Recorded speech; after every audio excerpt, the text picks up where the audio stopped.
बिस्मिल्लाहिर्रहमानिर्रहीम अस्सलाम वालेकुम वरहमतुल्लाहि वबरकातुहू। नाज़रीन, मैं मलक मोहम्मद नवाज सोकी और मेरे नाल जेडे मेहमान किसी तारफ के मोहताज ने जनाब शमशाद मागड़ साहब। अस्सलाम वालेकुम भाई। वालेकुम सलाम। भाई जी, बुशरा बीबी दी बेटियां जेड़ियां ना कुरान हथ ते लैके फिर रही और जगह जगह मतलब हुण उन्होंने मंजरे आम ते आ गए, पहले कदे किसी ने सुनिया नहीं सी। मेरा ख्याल है कि जितना भी कोई बेगैरत होवे इस तरह की ज़ातियात नहीं आना चाहिए जिस तरह के मतलब हो रहा, क्योंकि सब मावा भैन बीवियां बच्चा लिया असी लोग एक ही खलवाड़ बना, यानी 2 साल तूरा जड़ा ना किसी की इज्जत महफूज रही, ना किसी का घर महफूज रहा, ना किसी का कोई माल महफूज रहा, जिथे मर्जी डकैती भी पई होनी है। लेकिन अज इस तुसी जरा दसो कि यार हो की रहा, यार किसी को मतलब इतने भी मतलब जमीर भी मेरा ख्याल इस उत्ते होर मेरे को तो कोई लिफाज नहीं। तुसी की कहना चाहते हो? सोकी साहब बहुत शुक्रिया, आपने मौका दिया। सोकी साहब, हमारे यहाँ जितनी भी खवातीन सियासत में आई हैं ना, उनके साथ ऐसा ही सलूक किया गया। मिसाल के तौर पे मोहतरमा फातिमा जना जो थी, उनके बारे में क्या घटिया घटिया अलकाबात नहीं उनको दिए गए और घटिया जुमलेबाजी नहीं उनके बारे में की गई। फिर मोहतरमा बेनजीर भुट्टो, नुसरत भुट्टो साहबा, जो वो तो हमारे होश की बात है, होश की बात है, जो कुछ बकवास उनके हवाले से होता है। और फिर हेलीकॉप्टर से तस्वीरें फेंकना, वो सारा कुछ मोहतरमा बेनजीर भुट्टो और बेनजीर भुट्टो साहबा पर तो तशद्दुद भी होता रहा। ठीक है, इससे बड़ा और क्या तशद्दुद होगा कि एक बेटी की आखिरी मुलाकात उसके बाप से करवाई जाए, फिर उसको फांसी दे दी जाए, फिर उसके बाद उसकी किरदार कशी जो है मुसलसल की जाए नॉन स्टॉप। बेशक। तो मोहतरमा बेनजीर भुट्टो जो है वो तनाई में रोया भी करती थी। चीज है।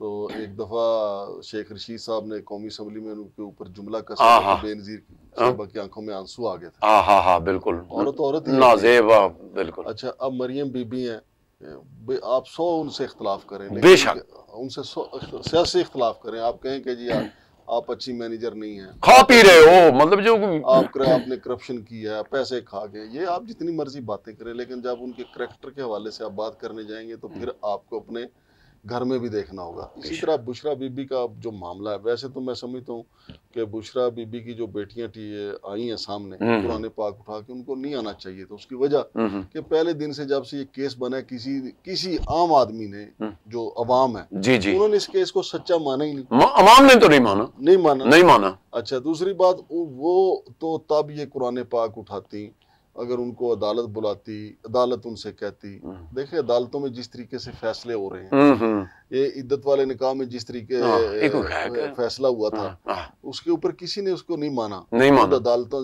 खुद वकला ने कहा कि ये कैसा इंसाफ है। फिर इमरान खान कहते हैं कि जी वो गन पॉइंट पे उसको कहा गया जज को कि जी अगर आपने अपने बेटे के वलीमे में शिरकत करनी है तो फैसला सुनाना पड़ेगा। मतलब ये अदालतों ने कोई बिहार साफ हो रहा है ना। तो मैं समझता हूँ कुरान पाक असल में ना, कुरान पाक अब हमने या तो मरहूमीन के सवाब के लिए पढ़ने के लिए रख छोड़ा है। हालांकि कुरान पाक बजाते खुद जो है वो एक पूरा मुकम्मल आइन और ज़ाब्ता हयात है। बेशक हम इसके मुताबिक जिंदगी तो नहीं गुजार रहे जी। अभी देखें ना, वो आप एक शेर पढ़ा करते हैं कि जेड़ा ताकतवर होवे ओदा रब भी उदा ही हो जाता है, पता नहीं। बेले गाई माया तो जिस पासे जोर होवे ओदा रब भी उदा ही माया। अब आप देखें कि एक कुरान पाक बाजवा साहब भी उठाए फिर रहे हैं। वो एक शादी में थे, वहाँ पे उन्होंने जनाब अली मुजीबुर रहमान शामी साहब को लहदा ले गया और उन्होंने कुरान पाक उठाया कि जी मैंने पीटीआई की हुकूमत नहीं कराई। भैया अगर आपने नहीं कराई तो किसने कराई? रात को यहाँ पे अदालतें लगी, बंद गाड़ियां पहुंची हुई थी। अरशे शरीफ वाला मामला अभी तक जो है वो जब भी तफ्तीश होगी देखे खुरा तो आएगा सामने।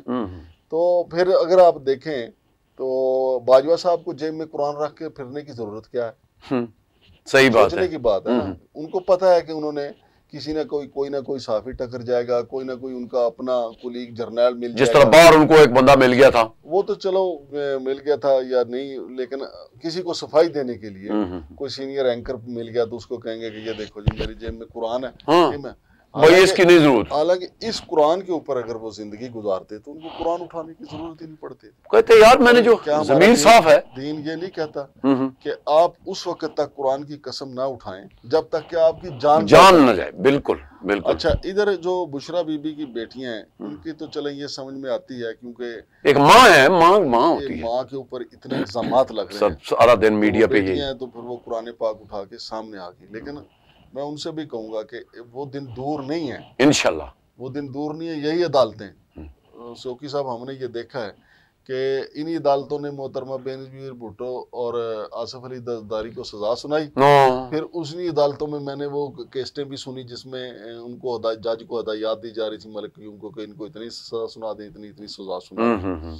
तो वो दिन भी दूर नहीं है, वक्त गुजर जाएगा। इद्दत वाला केस के केसें सामने आ जाएंगी, वीडियो सामने आ जाएंगी, या कोई गवाह ऐसा सामने आ जाएगा, या कोई जज गवाह बन जाएगा कि जनाब जिस तरह भुट्टो साहब वाले मामले में नसीम हसन शाह साहब ने कहा था कि हमें जबरदस्ती हम पे दबाव डाल के फैसला लिया गया और 45 साल बाद सुप्रीम कोर्ट ने जुल्फिकार अली भुट्टो को बेगुनाह करार दे दिया। अब उसका क्या हो? उनका अदालती कत्ल था।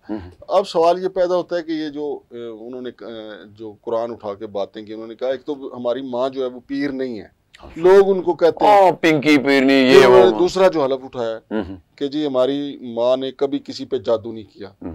वो कुरान पाक पढ़ती हैं, वजीफे करती हैं कुरान पाक के, यानी आयतुल कुर्सी वगैरह, ये सारे वजीफे हम भी देखें ना। तो गलियों में सर जी मतलब बैठे हुए हैं जादू करने वाले, देख उनका सब मामला हो रहा है। अब वो उनकी दिहाड़ी का काम हो रहा है जिस तरफ आप इशारा कर रहे हैं। लेकिन बुशरा बीबी वाले अगर मामले में आप देखें, जो उनकी बेटी, मैं उसकी बात कर रहा हूं जी कि हमारी माँ ने कभी जादू नहीं किया, कुरान पाक पढ़ती हैं। अब लोग उनके पास आ जाएं, ये उनकी बेटी का कहना है कि लोग उनके पास आ जाएं कि दम कर दें। बिस्मिल्लाह। तो कई बार हमें भी लोग कहते हैं यार ये दुआ करो। उन्होंने एक और भी कुरान पे हलफ उठाया कि जी हम हलफ उठाती हैं कि इमरान खान ने निकाह से पहले हमारी माँ को नहीं देखा था, हमारी माँ मुकम्मल पर्दे में होती थी। इवन के वो कहती हैं कि हमारी माँ ने दस्ताने पहने होते थे। हम कहते थे ये मजाक बनता है, फनी लगता है, लेकिन इसके बावजूद हमारी माँ पर्दे में होती थी। फिर उन्होंने ये भी इसका भी हलफ दिया है कि ये भी हमारे चचा ने ये बता दिया, बल्कि हमारे बाप ने बता दिया कि हम जॉइंट फैमिली में रहते थे। और असल बात जो उन्होंने कही कि पता नहीं हमारे पापा किस दबाव में है। देखे ना, तो वो तो दुनिया को पता है, दुनिया को पता है। उनको उठा लिया गया था, महीने डेढ़ बाद आए थे, फिर आके उन्होंने ये केस जो है परसू करना शुरू किया।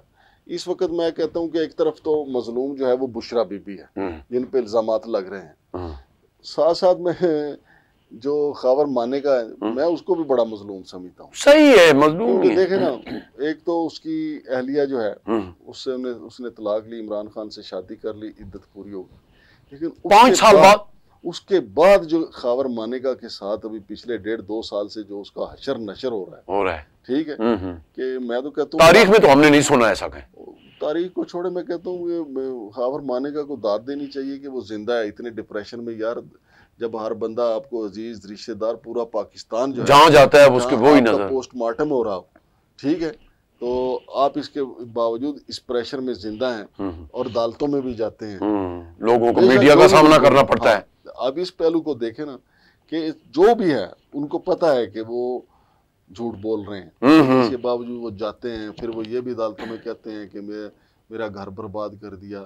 अब ये देखें कि अदालतों में सिचुएशन क्या है, घर में सिचुएशन क्या है। घर में सिचुएशन ये है कि बच्चियां क्या कह रही हैं, बच्चियां कह रही हैं कि हमारे बाप पे दबाव है, बच्चियां कह रही हैं, हम कुरान उठाती हैं कि बुशरा बीबी की इद्दत पूरी हुई थी। तो मैं ये समझता हूँ कि ये जो लोग भी हैं, जो भी ताकतवर लोग हैं जिन्होंने ये सारा वो सही बचाते हैं, यार इससे हम अपने आने वाली नस्लों को क्या पैगाम दें? मैं कहता हूँ कि अब देखें, जब हमारे बच्चे जवान होंगे वो कहेंगे हमारे मुल्क में ये भी होता रहा है। बिल्कुल। देखें, जब मैं मैट्रिक में था 1988 में, उस वक्त की एस्टेब्लिशमेंट ने मौलाना अब्दुल कादर आज़ाद बादशाही मस्जिद वाले से इस्तीफा वो फतवा दिलवाया था कि जिन्होंने बेनज़ीर भुट्टो साहबा को, पीपल्स पार्टी को जिन्होंने वोट दिया है, औरत की हुक्मरानी को जिन्होंने वोट दिया है, उनके निकाह टूट गए। भाई खुदा के बंदो, क्या मुल्क में इस्लामी निजाम अब भी देना फतवा? फिर नहीं, क्या मुल्क में इस्लामी निजाम नाफज है? जो आप हमारे निकाह के ऊपर सवाल उठा रहे हैं कौम के, तो या फिर अब बादशाही मस्जिद के जो खतीब हैं अब उसने सत्तू पिए हुए हैं। उसका पंजाब के हवाले से कोई बात करें, मैं वही अर्ज कर रहा हूँ, पंजाब के हवाले से बात करें ना। तो मकसद ये है कि हमारे जो एस्टेब्लिशमेंट में बैठे हुए लोग हैं, जो हुक्मरान तबका है, वो अपनी मर्जी का इस्लाम जो है ना फतवा लाते हैं, अपनी मर्जी का इस्लाम कबूल करते हैं, उसके बाद फिर उसके बाद।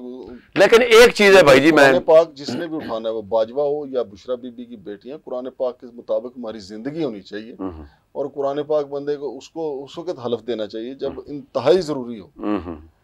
नहीं, लेकिन वो बच्चे हैं, ज़ाहिर चीज़ें उनकी माँ की जब तदलील होती है बाहर दुनिया में। देखें ये बच्चियां जो हैं कुरान नाम भी उठाएं, लोग इनका एतबार कर रहे हैं। हाँ, लेकिन बाजवा कुरान भी उठाए तो लोग उसका नहीं करते। लेकिन एक चीज़ है, जिस तरह उन्होंने कहा ना कि बुशरा बीबी आखिर डट तो गई है, इससे बड़ी और क्या है यार, कि मतलब उसको मतलब मगर भाई मैं आपको बताऊं ना, जिस तरह मतलब मानी का वो कह रही है ना कि हमारे पापा पे शायद कोई दबाव है, तो दबाव बुशरा बीबी पे भी है। तो बुशरा बीबी तो कह रही है मुझे जहर दी गई है। हाँ, मैं वही तो अर्ज कर, बीबी की तो जब गैर जानबदार रिपोर्ट्स आएंगी सामने फिर पता चलेगा ना। रिपोर्ट तो खैर इस मुल्क में नहीं आती तो कभी। सरकारी तौर पे जो रिपोर्ट्स आ रही हैं वो तो फॉर्म 47 के तहत रिपोर्ट है ना। हाँ वही ना, मर्जी की रिपोर्ट है, मर्जी की रिपोर्ट है, उसमें लिख दे जहर है। हाँ, या नवाज शरीफ वाली रिपोर्ट है, प्लेटलेट खत्म हो गए, एकदम जहाज से पहुंचे थे, प्लेटलेट ऊपर हो गए। हाँ जी, हमारे यहाँ तो इस तरह की फॉर्म 47 पे रिपोर्ट, मेडिकल रिपोर्टें आती है ना हुक्मरानों की। कभी कहते हैं कि बंदा मरने वाला है, कभी कहते हैं जी बंदा को कुछ हुआ ही नहीं। हाँ वही नहीं है, तो ये आपके सामने लिहाजा। और अदालती फैसले भी उधर जाके जी आप किसी कैफेटेरिया पे नहीं जा सकते, सारा कुछ होता रहा है। फिर मतलब बायोमेट्रिक भी मतलब जाके रिपोर्ट भी होती रही, मतलब कानून का तो खैर जो भी। लेकिन आज का जो मौजू ये था कि खुदा पर यकीन मानिए मगर भाई, जिस वक्त मैंने उन बच्चियों को सुना है ना, तो दिल खून के आंसू रोया कि यार इतनी बड़ी तजलील ना करो, और ये मुल्क किस तहाने पे पहुंच गया। और ये बस लेफ्ट राइट थे नामन, अज ये हो गया तो अज हो गया। मीडिया ਨੂੰ भी ये इशू चाहिए होता है कि बाज नामन अपना देखिए कि मतलब कि कुछ हो रहा, बस साढ़े व्यूअर वध जान। लेकिन मेरा ख्याल है इस तो बड़ी जलालत और कोई नहीं है। सही कहा जिन्होंने लोगों को बहुत शुक्रिया। फिर मैं एंड दे विच एक शाकिर शुजाबादी का एक शेर भी याद आ रहा, जिमें मैनू आन रवाया है एवें मैं वांगू पल पल रोसें, तू एक बारी रो के थक बासें वल दिल दुखसी है तू वल रोसें, ते तेरे दुखड़े नहीं वंडासी कोई, तू ला कंधा को गल रोसें, बस शाकर फर्क में आद दहे मैं अज रोया तू कल रोसें। इसकी के साथ हमें दीजिए इजाजत, अपना बहुत ख्याल रखना। अल्लाह सुनने दे वाले।